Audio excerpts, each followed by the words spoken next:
This is KTVO's Good Morning Heartland.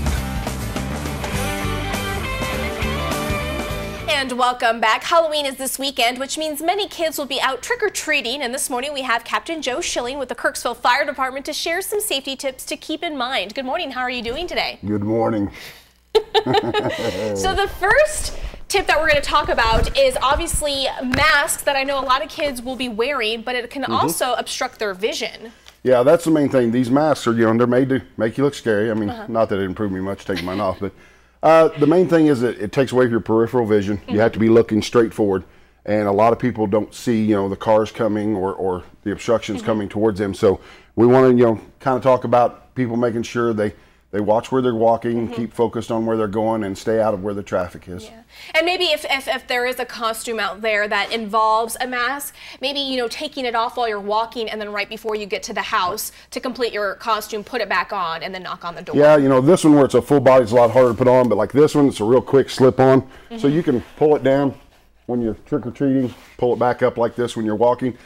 Tips like that, having a spotter along with you that maybe if you don't have something reflective, has a flashlight along to kind of shine out and let people know you're walking. We want to make everybody safe. It's a holiday where you're getting a lot of treats and we want you to have fun with it. And we know being scary is a fun thing. We like to scare people too. But the main thing is be safe, stay off the highways and the streets. Stay on the sidewalks as much as you can or in the yards. I know it's supposed to be raining. Troy didn't give us a good weather there for Halloween, but you just want to make sure you stay safe and you get back with all your treats so that you can enjoy them.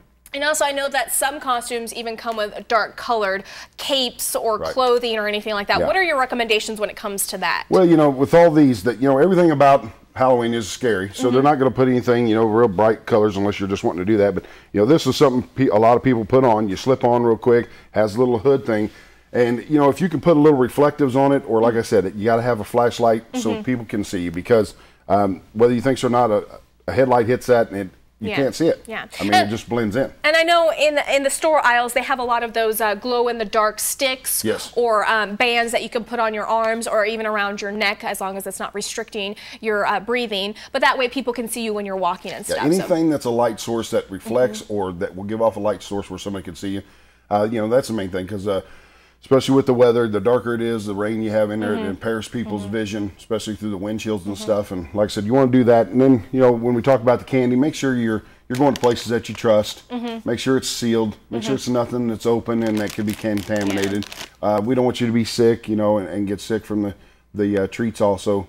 So go to trusted places when you get your treats. All right, and I know that a lot of organizations and businesses all across the Heartland are doing some free events on Halloween to keep those kids safe, including the fire department. So tell us more about that. Yeah, we're going to do our haunted fire station. Okay. If for the smaller kids, they come in the front, we'll just give them the candy and we won't try to scare them and stuff. But for the other kids that want to come in and walk through it, we'll have a little trick for them.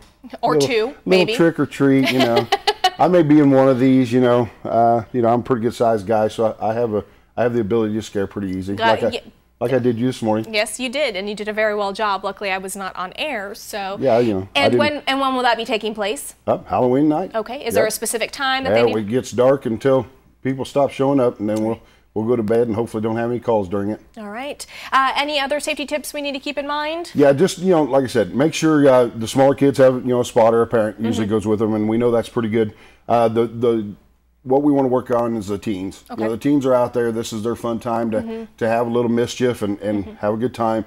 But make sure you just keep an eye on each other. And like I said, with these masks, make sure you're paying attention to what you're doing, and make yourself stay safe. All right, and also with the costumes, quickly, let's just mention that some of them, might catch fire easily. So if you do go to a house that has, a pumpkin that has a candle or anything, stay away from that, so that way you're not. Stop, drop, and roll. Yeah, and that way you're not called out. So do not run. All right, what we'll do is we'll post all these tips on our website at ktvo.com, and we'll link up the fire department's information as well for their fun event taking place on Halloween. Again, thank you so much, Captain Schilling, for coming on. You're very welcome. And we'll be right back.